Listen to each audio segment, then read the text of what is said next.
So you're moving here from California or Miami or Austin, somewhere that's really busy and really sucky, if I'm being honest. And what you're looking for is where we are. You're looking for a place that's got space, it's got mature trees, it's got wildlife, it's got open spaces, it's got it all.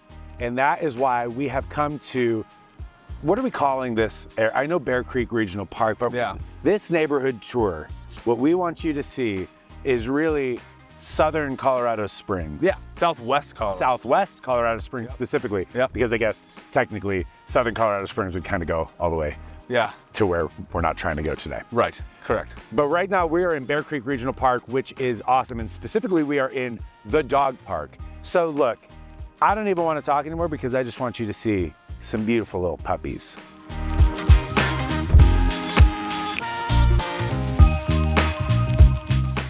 So Bear Creek Regional Dog Park is where we are and where we're going to start this place. It might be the biggest dog park I've ever seen in my actual entire life. It's like 25 acres. Yeah, the dog park itself is huge. Yeah, absolutely massive. And obviously, it's not just like your normal dog park where like you go into this little fenced in like half acre thing. Hello, doggy. Hi. Hi, friend. Okay. Hello. Hi. Oh my God, you're huge. Hi, this is great. I love. So this dog park, it's not like your normal dog park that's like, what, 20,000 square feet, it feels like, or like, you know, just a fenced in area. Yeah, and it's like, okay, dogs, go play. This is your outdoors time, you know. Yeah, no, this place is huge, and as you can see, there's trails that walk all the way through it. So like humans just are walking around, chucking the ball, dogs are off exploring trees and the grass. And there's a creek back there too. So if your dog likes swimming, playing in the water, it's a great spot to go just kind of hang out. Yeah. It's shaded back there too, which is kind of nice. Yeah, and it's not deep. I feel like I come out here all the time and people are just like drawing or reading or doing homework or working on stuff. They've got the music playing and they're like literally just sitting in the woods and their dog is just out there having a grand old time. Yeah. Oh, hello. Look at this pretty guy. Come here. Little boxer. Hello, friend. Hi. Hi, guy. Hello, you freaking cutie. This is our friend. What's his name? This is our friend Moose. Oh, hello. so appropriate name. He's a big boy. So, you can see where we're located on the map. It's in the southwest, and this is kind of the, I guess, the northern boundary of the area that we're going to be exploring today. But this is just one part of Bear Creek Regional Park, which Bear Creek Regional Park is, according to the internet, is 545 acres, which seems excessively huge to me. Huge. But it kind of checks when you look at all the things that it has. Yeah, it's got pickleball courts, there's soccer fields out there. Did you say a baseball field too? I don't know if there's a baseball field. There's just giant sports fields in general where you can just kind of like set, it's perfectly manicured, it's beautiful. And look, you're gonna be mad that I'm saying this, but like, it is like one of the, it's like this park that when I was like, oh, there's no way it's not gonna be just like overrun with homeless people. Yeah, no. And it's not. Clean. It's like clean, it feels safe, it's very nice. There's tennis courts there. In fact, as I drove by this morning, I saw a bunch of people playing tennis. Yeah. Out there early. There's biking paths. There's like 10 miles of trails that kind of just like wind all through and actually kind of go up through the neighborhoods as well, which is super awesome. And it's one of the reasons that people love living over here so much. Yeah. There's like 30 picnic areas. Oh yeah. There's volleyball courts. Yep. There's Bear Creek, which is actually stocked with trout. Probably just little stockers. Probably, I mean, I've seen little baby fish in there. Yeah. So maybe like you can take your kids in front of their like little mini reels and like, ooh. Yep. Yep. But yeah, so this area, this is kind of like, again, we get a lot of people, we get a lot of clients that are moving out here, and one of the things that they say is they want to be in an area that's walkable, hikeable. It feels like Colorado. It looks like Colorado. It's got the like easy access for life, right? And man, I've been talking about this a lot lately with clients. I gotta say this, is there's so many people they're coming from places like we mentioned, like LA or Miami or Austin, and they had such long commutes, and they're like, I gotta be super close to work.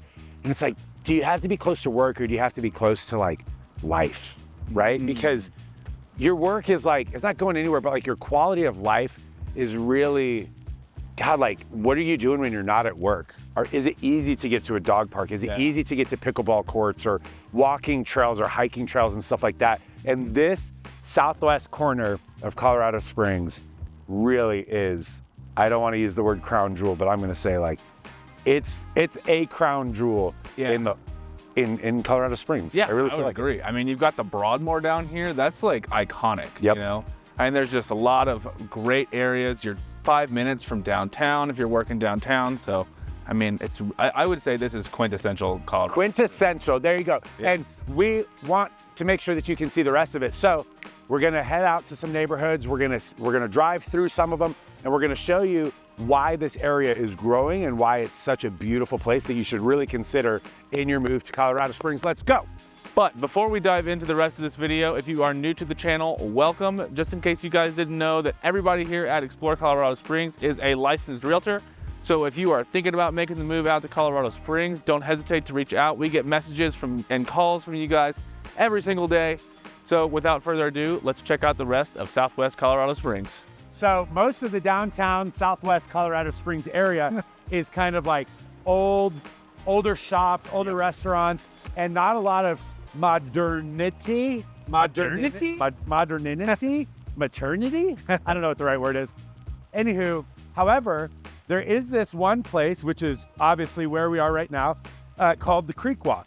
And the Creek Walk has a whole bunch of new restaurants, new shopping centers, like basically stuff that the only other place to find shops like this is like super Northland, like Northgate. Yeah. So we're gonna show you some of those shops, but how did this Creek Walk area even happen? Yeah, so actually back in 2015, the city council approved what's called the South Nevada Urban Renewal Project. So they basically just dedicated a percentage of sales taxes that, you know, we pay. So this is your tax dollars at work here in Colorado Springs. Dollars. Yeah. It has been stolen from you by the government. At least they're doing something with it. At least they're doing something Yeah, with it. seriously. But anyways, so we're here at the Creek Walk, which is, where is it? Cheyenne Road and South Nevada. Yep. So we've got a bunch of new restaurants, shopping. They just opened a new Sprouts, which is awesome. People Because love their Sprouts. I love Sprouts. I live pretty close to here. There's not a whole lot of grocery options. But yeah, so we're at the Creek Walk. So tell us a little bit more about what we've got here. Hey, Creek Walk is about 1.5 miles, right? And it kind of comes down to this little shopping center that we have, and it goes up, back through, and you have, I mean, you just saw, there's like these old growth trees, there's some fields. It's a beautiful, really safe little walk to go along. It's really cute. You can see it's like super well maintained. The grass is mowed. I mean, it's like super aesthetic. But also right behind us, underneath of this giant windmill thing, artsy windmill. Yeah. It's not generating power, but whatever. So this shopping center is like, when you see the shopping center, this is what makes you feel like you're up in Northgate, right? Yes. Yeah. So here you have a Crumble Cookies, which this man just told me he's never had a Crumble Cookie. So we're gonna go resolve that in just a little bit. But also there's a Lululemon, a Club Pilates, so you know it's fancy. Capriati's, what is that? It's a sandwich shop. Sandwich. Is it really good? I've never had it. But also you have the Oak Barrel, which is wine and spirits. You got an Orange Theory Fitness, again, so you know it's bougie. And then Mod Pizza, which is pretty decent.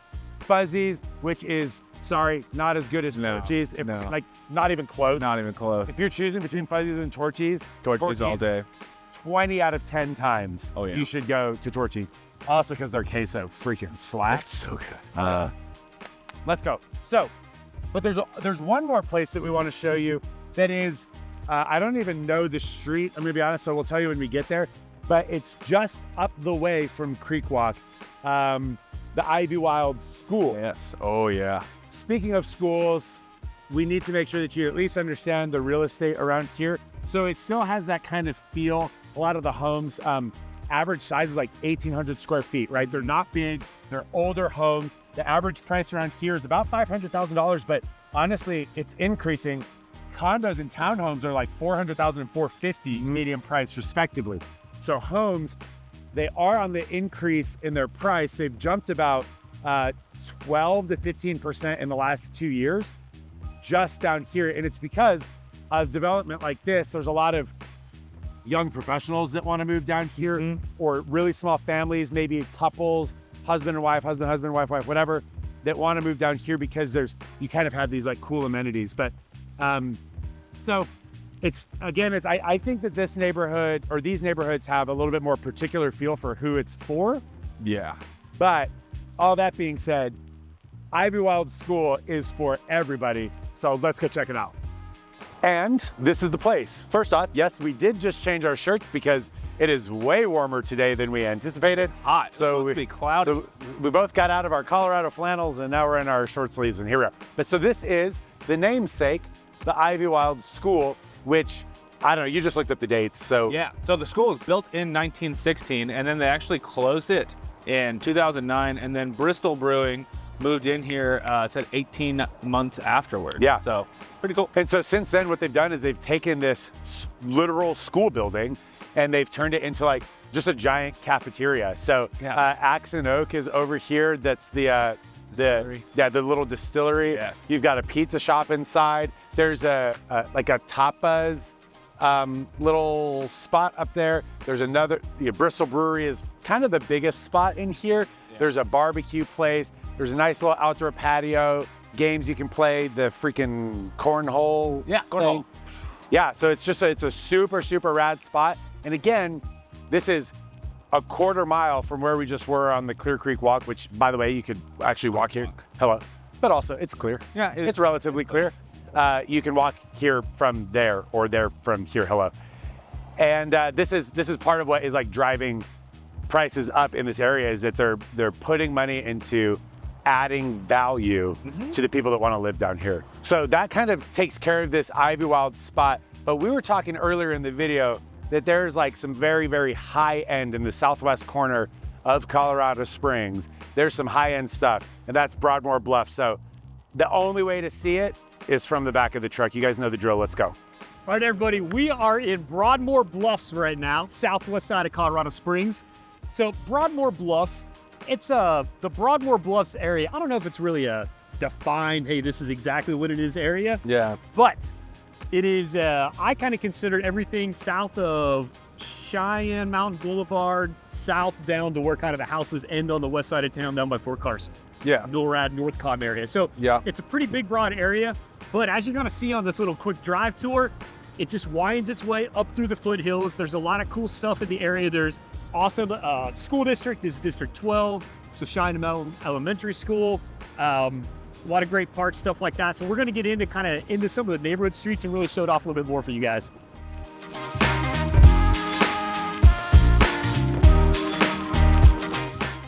So like we're saying, we're here in Broadmoor Bluffs. You know, you can get an idea of some of the housing up here. I mean, this really is like, it fits into that luxury category here. I think so, yeah. In our area. Generally speaking, right now, homes are listed, you know, kind of in the low 900s, high 800s across most of the neighborhood.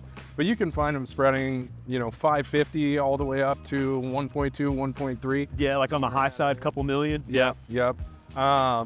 Beautiful little area back here, like Chris was saying. It's overshadowed by Cheyenne Mountain.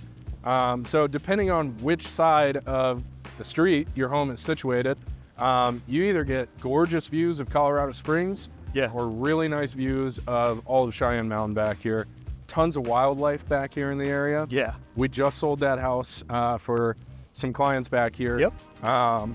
Their backyard every day is filled with turkeys. Yeah, that's awesome. Filled with turkeys, and they just saw their first black bear the other day. Okay, right on, yeah, nice. So he's talking about setting up a little game camp, like little trail camp sort of thing. Yeah. So really, really cool little area back here. Oh, and also, I should mention, most of the homes you'll find back here, anywhere from kind of the late 70s all the way up until really the early 2000s. Yeah. That's kind of when buildings stopped. But man, what else spell Broadmoor? So Broadmoor Bluffs, for me, I think the big thing, just general location, southwest side of town, tucked up against the foothills, super close to Cheyenne Mountain Zoo. Yep. Kind of a lot of the stuff that, as with the name, you could probably figure out, very close to the Broadmoor. That's kind of just on the north side of the neighborhood. So there's a lot of nice stuff that comes with being on this side of town. You've got a ton of outdoor open space. You know, you've got a ton of pocket parks. There's Oak Park, Broadmoor Bluffs Park. There's a ton of parks just kind of mixed within the community. Yeah. But in addition to those, you're also like, you're right here by all these trailheads, right? Yeah. So Cheyenne Mountain State Park is just on the south side of Broadmoor Bluffs. Yep. So it's a big state park that you can access. Just to the west, like you mentioned, is Cheyenne Mountain, the old NORAD Northcom air station. Yeah. And there's a plan right now that's been approved. Colorado Springs is really good about using taxpayer funds to maintain and create new open space for the public. So they actually just decided to use some funds to create a huge new park and open space that's on the slope, the north slope of Cheyenne Mountain, which is pretty sweet. Yeah. Is that a strawberry? I think it's going to connect to that Okay. project. So for me personally, the open space, that's the biggest thing about the Broadmoor Bluffs. Man, like you just look at this. You just feel like you're in nature right yeah. now, right? What an insane view. No, that's crazy actually. I'm gonna turn the camera on. That's awesome. Such a good. No, that's sweet. So that's the biggest thing for me.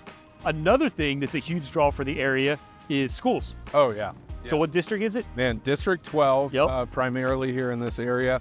You know, there's some like crossover between D11 and D2. Kind of down lower, in yeah. the area. But D12 is consistently ranked Yeah. the top school district here Yep. in Colorado Springs. It's a very, I don't know how you would say it, coveted Yeah. school district to be a 100%, part yeah. of. But even if you can't live here in Broadmoor Bluffs, the location, the price points, whatever, don't work out for you, we do have something in Colorado called school choice. Yeah. Chris and Francis, I think, did a, Yeah, I did a think big they did, yeah. video all about school choice and everything. Yep. So you can choice into other districts, even if you don't live in that district. Yep. So school district is a big thing. You're close to everything. I mean, like all the amenities are right down on South Academy, 115. Yeah. Oh, Colorado Country Club. Oh, yes. There is Colorado Country Club down here. Man, you want to talk about amenities. They have an 18-hole Pete Dye golf course. For any of you guys who love golf out there, you'll know who Pete Dye is. Makes fantastic golf courses, and this one's no exception. It's a beautiful course down there. Yeah. Big lake with like a whole beach area and everything set up for, you know, people to do some summertime lake recreating. Kyle's getting wild back here, man. He's getting on it, people. He's This getting on guy it. I needs think to you missed the turn back there too. Slow down a little So bit. yeah. So Colorado Country Club, it is. I mean, like Sam said, it's a country club, right? So you got the golf course, you got that. I think it's like a 30-acre lake or something Yeah. that's down there. Yeah. Big lake. Beach area around it. So that's They've really got cool. a huge like gym, several different spas, several Yep. different restaurants. It's all kind of connected to Cheyenne Mountain Resort, Right. Yep. actually. And so, you know, you've got tons and tons of amenities down there. I don't know what the pricing looks like. I can't remember. I mean, it's a country club, and it's kind of that more normal country club. So I think it's Yeah. probably like a $20,000 entry fee and then like $1,000 a month or something. So it's not a cheap thing, but it's an amenity that's here in the Broadmoor Bluffs area. If that's something you really enjoy doing, it might be worth taking a look at. Yeah.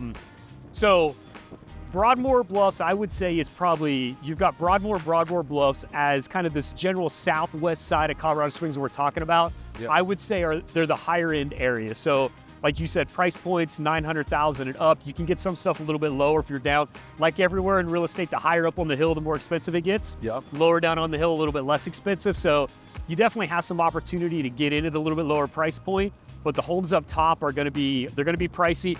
There are a couple gated communities within Broadmoor Bluffs, and then there's actually another one that's just outside of Broadmoor Bluffs, up by the high school not Stratton Meadows, but I can't think of the. Yeah. Sorry guys, but there are some gated communities within the area if you really want that exclusive luxury feel, Yeah. even more so than what the general Broadmoor Bluffs area gives you. So as I would say demographics, man, it's kind of all over the place, really. Like I know there's families in here because there's a lot of officers, especially middle or high-ranking officers that work at Fort Carson that live in Broadmoor Bluffs because it's so darn close. Like you go right down the hill, like we are at Mach 12 right now, and then you can slip right into Fort Carson. So you've got a lot of families here. And at the same time, man, there's a lot of folks, again, on the military thing that have retired from the military and they've stayed here in Colorado Springs, so they've stayed at their house. So you'll see some older couples here as well. Yeah, so kind of all over the place as far as, family demographics go. What else about Broadmoor Bluffs, man? I feel like that's It's just location. Yeah. That's what it is, man. Yeah, It's freaking location. It's like everything, right? It is, and I don't want to say it's a controversial location. I wouldn't put it that way, but it is an interesting location that, you know, for a lot of people, it feels very detached from everything else that they want. Yeah, it's kind of tucked down here away from the main part of town. Yeah, exactly. But for me personally, you know, after having explored the area a lot, helped sell a couple of houses up here, I feel like you have everything you need up here, man. Yeah. You know, you're what, 7-8 minutes, depending on where you live in the neighborhood, to like the whole Southgate shopping center, Yeah. all Any of shopping southern you need, man. downtown. Like, you know, you're only a few minutes from all the best schools, you know, in one of the best school districts. So I still think it is a really convenient area, even though it feels detached from a lot of other things. So, you know, commute times are something you're going to have to, you know, consider when you're looking into Broadmoor Bluffs. So I think next we're going to head to Quail Lake, talk about 2 more areas down there. Of the southwest side of Colorado Springs. That's right. And that'll wrap up the video. Nice. See you there. All right, sadly, our neighborhood tour is coming to an end. I know you guys love these things, so we have one more area we want to talk about. Broadly, I kind of call it Quail Lake, but it's made up of a few different neighborhoods over in the area here. So first area, kind of northern boundaries. We call this one Stratton Meadows. Stratton Meadows is kind of roughly bordered by, I don't know, like Lake Avenue over to around I-25, all the way back over to Nevada, and then all the way down to Cheyenne Mountain on the south side. So that's kind of Stratton Meadows. You can expect to find a lot of older homes in here. The thing about these neighborhoods is they're kind of like the last bastions of affordability within the city and so close to downtown. So a lot of older homes, everything all the way from, you know, the 40s and 50s all the way up to kind of 80s, 90s era. And I think the homes in there generally kind of range around that 350 to 400 mark. So you can find some really great affordability in those areas. Right around Cheyenne Mountain, like just south of Cheyenne Mountain, coming down to like Quail Lake, or I guess Quail Lake's on Cheyenne Mountain. So, you know, totally got my areas all messed up, but whatever. Kind of right around this area here, they call this neighborhood MJ Brock. Chris has sold a couple of homes in this area here. A little bit bigger homes, kind of built throughout the 70s, 80s, and 90s. You can find homes in here kind of all throughout like the mid 5s, low 5s to mid 5s, maybe even creeping up into the 600s now. And then just below us, just to the south of us, all the way up to Fort Carson, you've got kind of Stratton Meadows. So down there, again, another really super affordable area here in the Springs. Maybe a little bit more detached than some of the other areas that we've talked about from some of the mainstays around town, but a lot of affordability to be found in these areas. And right now we're actually at the beautiful Quail Lake, at Quail Lake Park here. You can see Quail Lake behind me and fantastic views of Colorado Springs and the city all throughout. The other thing you have here, you do have, like, you're bordered by a ton of shopping and dining opportunities here. So even though it feels a little detached from maybe like the rest of what's happening in downtown and on the north side of town, you still have the Southgate Shopping Center over off of Nevada and kind of East Cheyenne Boulevard. Really big shopping center with all sorts of like shopping, dining, entertainment in there. And then over off of Lake and I-25, you got plenty of shopping and dining in there, as well as like the Broadmoor World Arena, one of my favorite movie theaters in town, which is Cinemark Tinseltown. Plenty of different restaurants and things like that in there. So like I said, even though you feel like you're maybe a little bit more detached from the rest of town, maybe a little bit isolated, you still have everything around here that you want. So that has been the southwest side of Colorado Springs. If you guys enjoy this, make sure to give it a like, make sure to give it a thumbs up, help us out with the algorithms. If you have any questions about living in Colorado Springs, or more specifically about living on the southwest side, make sure you reach out, call, text, email, hit us up in the comments section, grab our relocation guide at the link. Love to help you guys out with anything that you need at all. Hope you have a great day, and we'll see you on the next one.